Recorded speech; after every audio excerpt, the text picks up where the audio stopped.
বিগত কয়েকদিন ধরে জলপাইগুড়ি পুরসভার পক্ষ থেকে জলপাইগুড়ি শহরের বুকে চলা ই-রিকশা নতুন করে নথিভুক্ত করার প্রক্রিয়া শুরু হয়েছে। এবার সেই প্রক্রিয়ার বিরুদ্ধে জটিলতার অভিযোগ তুলে বৃহত্তর আন্দোলনের হুমকি দিল সিটু অনুমোদিত টোটো চালক সংগঠন। উল্লেখ্য, সম্প্রতি পৌরসভায় জলপাইগুড়ি শহরের বাইরের পঞ্চায়েত এলাকার টোটো চালকদের শহরে প্রবেশ আটকে দিয়েছে। এরই সঙ্গে নতুন করে 500 টাকার বিনিময়ে টোটোগুলোর রেজিস্ট্রেশন শুরু করেছে। সিটু অনুমোদিত টোটো সংগঠনের সম্পাদক শুভাশিস দাস এই প্রসঙ্গে মঙ্গলবার ক্ষোভ উগরে দিয়ে বলেন, 2 বছর আগে কেনা ই-রিকশার জিএসটি বিল দাবি করছে পুরসভা আজকের দিনে। এছাড়াও 5000 টোটোকে শহরে চলাচল করার অনুমতি দেওয়ার কথা থাকলেও ধীর এবং জটিল কায়দায় রেজিস্ট্রেশনের কাজ করায় মাত্র 1500 টোটো নথিভুক্ত করা গেছে মঙ্গলবার পর্যন্ত, যে কারণে নিত্যদিন রুটি জোগাড় বন্ধ রেখে সকাল থেকে পৌরসভায় লাইনে দাঁড়াতে হচ্ছে টোটো চালকদের। এছাড়াও শহরে যানজটের জন্য শুধুমাত্র টোটো চালকদের দায়ী করা হচ্ছে, যেটা সম্পূর্ণ মানুষকে বিভ্রান্ত করার চেষ্টা। কারণ জলপাইগুড়ি পৌরসভা এই শহরে পার্কিং জোন সহ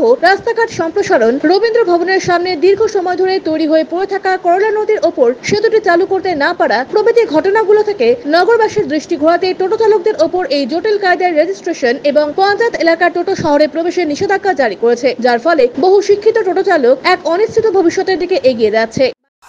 যাদের পুরানো টোটো মানে যারা সেকেন্ড হ্যান্ড টোটো কিনেছে, সেই টোটো চালকরা যারা দীর্ঘদিন ধরে জলপাইগুড়ি শহরে টোটো চালাচ্ছে, তারা হচ্ছে তাদের কাগজপত্র ঠিক না থাকার জন্য যে তারা একটা নোটারি করেছে, একটা স্ট্যাম্প পেপারে লিখে নিয়েছে, এটা দিয়ে কিন্তু তারা আগের বছর পর্যন্ত তাদের যে নতুন কার্ড সেটা তারা পেয়েছিল। যে যিনি টোটো 10 বছর আগে কিনেছেন সে এখন এই মুহূর্তে কোথায় জিএসটি বিল পাবেন? ফলে টোটো চালকদের যে হ্যারাসমেন্ট, আজকেও আমরা গিয়ে দেখে আসলাম, প্রায় 1500 লোক সেখানে দাঁড়িয়ে আছে।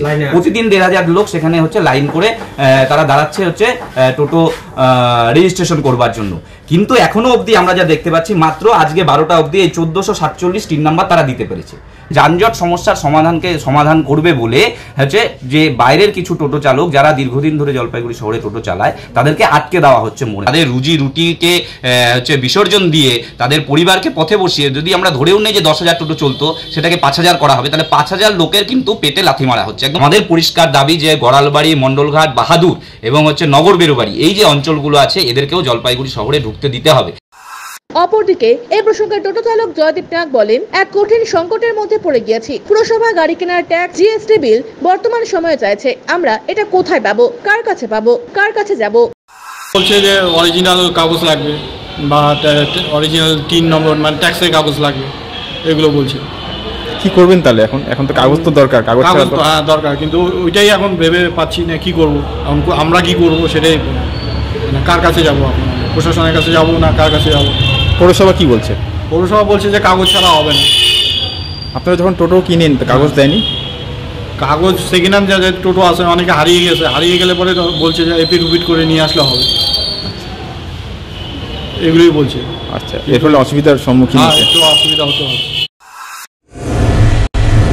আপনি কি নতুন টোটো ক্রয় করতে ইচ্ছুক? ন্যায্য মূল্যে সহজ কিস্তিতে ই-রিকশা খুঁজছেন? তাহলে আর দেরি না করে আজই চলে আসুন ময়নাগুড়ি সিনেমা হল মোড় সংলগ্ন HDFC ব্যাংকের নিকট সরকার অটোতে।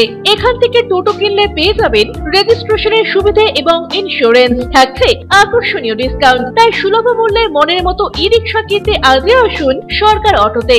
যোগাযোগ করুন 7866018227 এই নম্বরে।